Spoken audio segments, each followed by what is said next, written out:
Are you a current or future physician assistant wanting to learn more about finances? Then join me on this journey to become a PA the FI way. Hi, my name is Kat, and I'm a practicing certified physician assistant who will be your host. It took me 5 years after I started practicing medicine as a PA to thoroughly dive into my personal finances after I discovered the concept of financial independence. I want to use what I have learned to help you avoid some of the financial mistakes that I have made while sharing some of the financial wins that I have had along the way. Join me as we discuss financial strategies to guide you to becoming a physician assistant on the way to financial independence.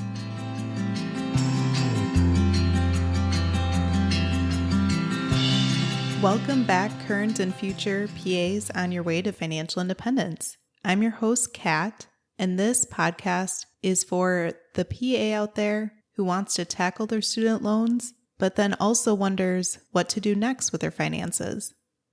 Before we dive into today's episode about market timing and opportunity cost, I wanted to share that I had a recent schedule change at work. So going forward, the PA the FI Way podcast will be moving from releasing new episodes on Thursdays to Fridays instead.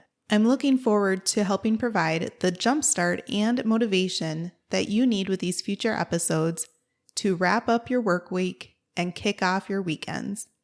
So to continue on last week's theme of diving further into defining some commonly used terms in the personal finance world, let's discuss market timing and opportunity cost.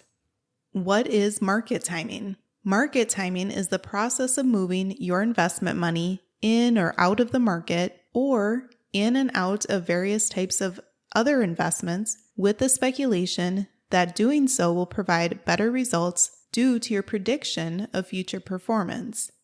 If you have been investing for years or even a few short months, you likely have seen how the market can be volatile at times, as the value of your stocks can rise and fall over time. If you had money invested prior to the beginning of the COVID-19 pandemic, you likely saw your investments plummet over 30% in value within the course of a few short weeks. If that was the case, you may have had the thought, I wish I would have pulled all of my money out of the stock market in January or February when I had heard about this coronavirus thing overseas.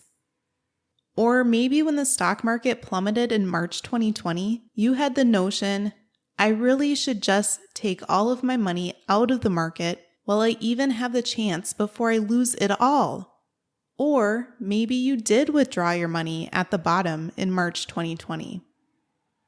But did you know that the best days and worst days in the stock market often occur closely to each other?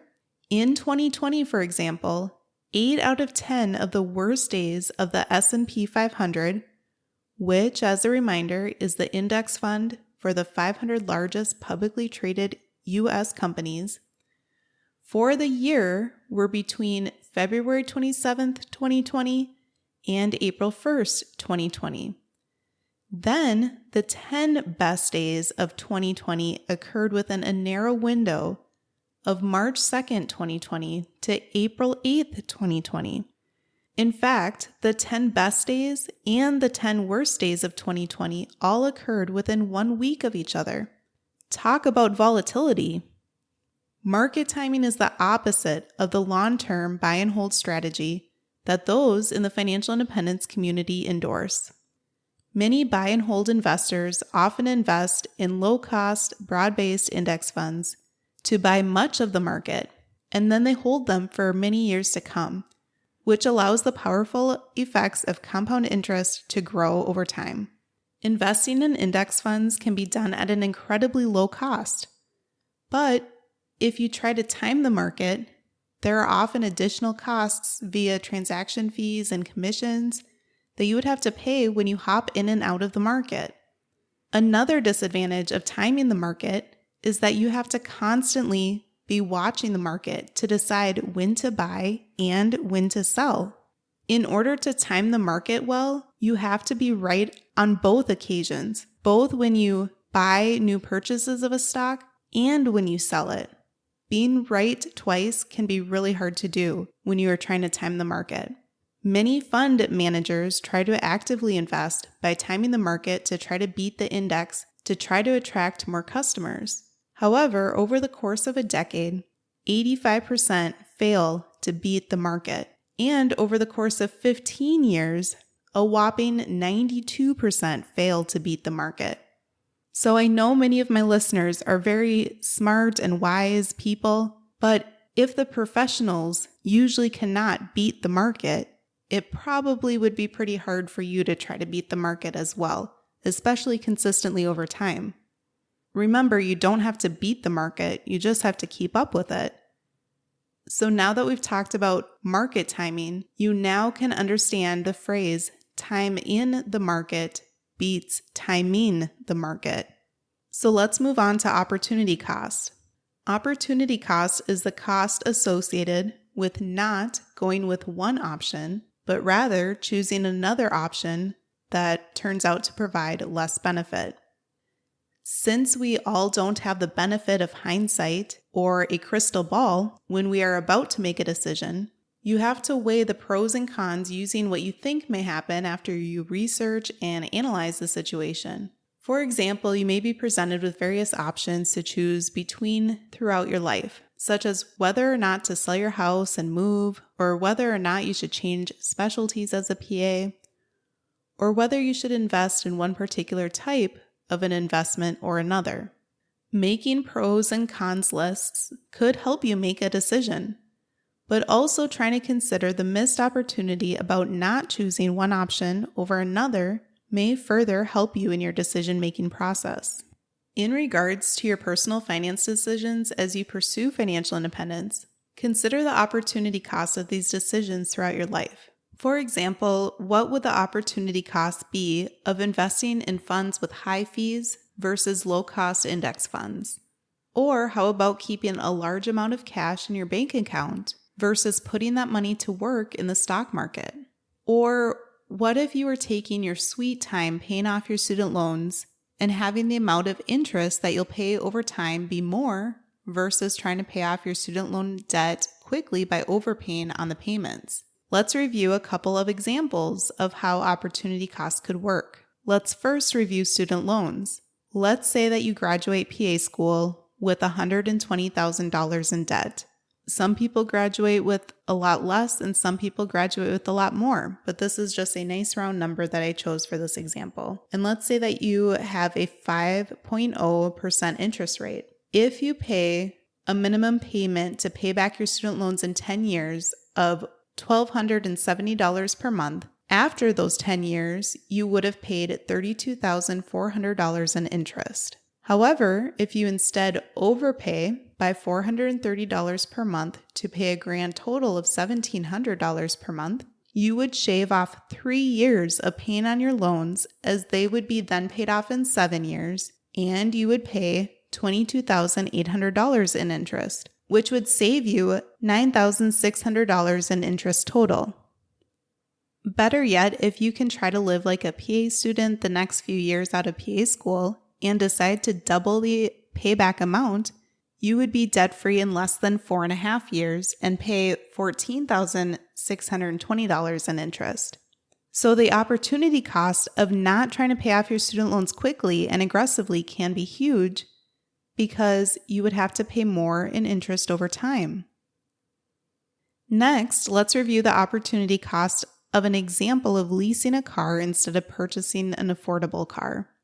If you decide to buy a used car for $10,000 in cash after saving up for it, you'll likely come out further ahead than if you leased a car for $300 a month for 36 months.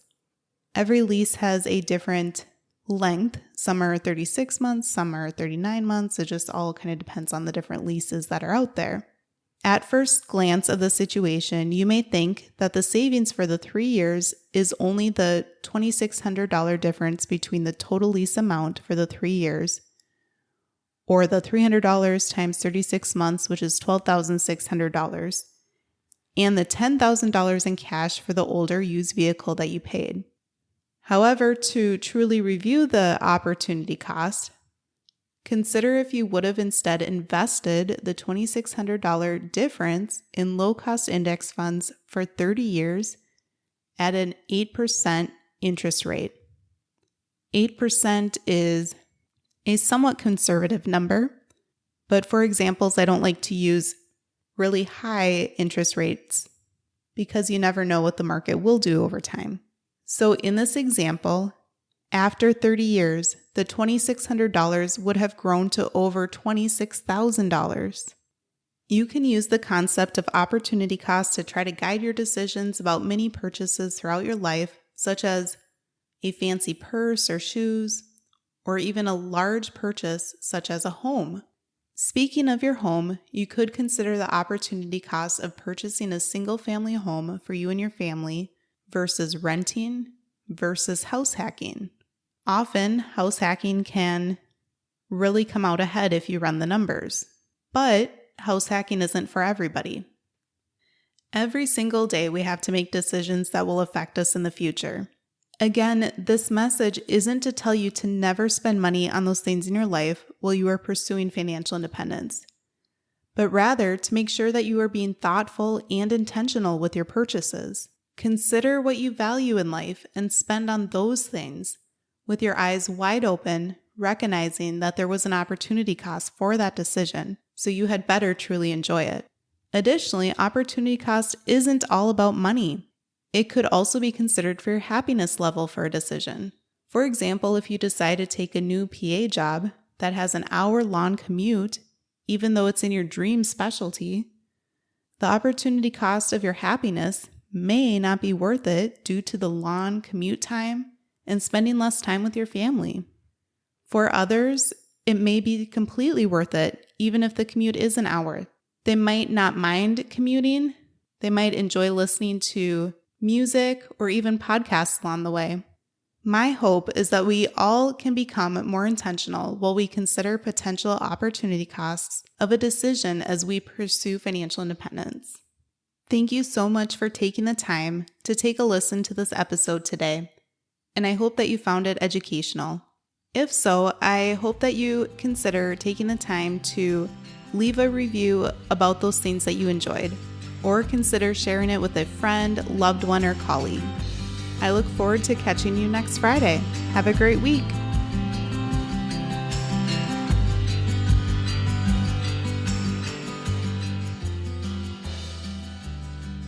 Thank you for tuning in, and I hope that you decide to continue to join me along this journey of becoming a PA the FI way. Please take a moment to press the subscribe button on the platform that you are listening to this on, but more importantly, consider sharing with another current or future PA that could benefit from the information that we reviewed in this episode.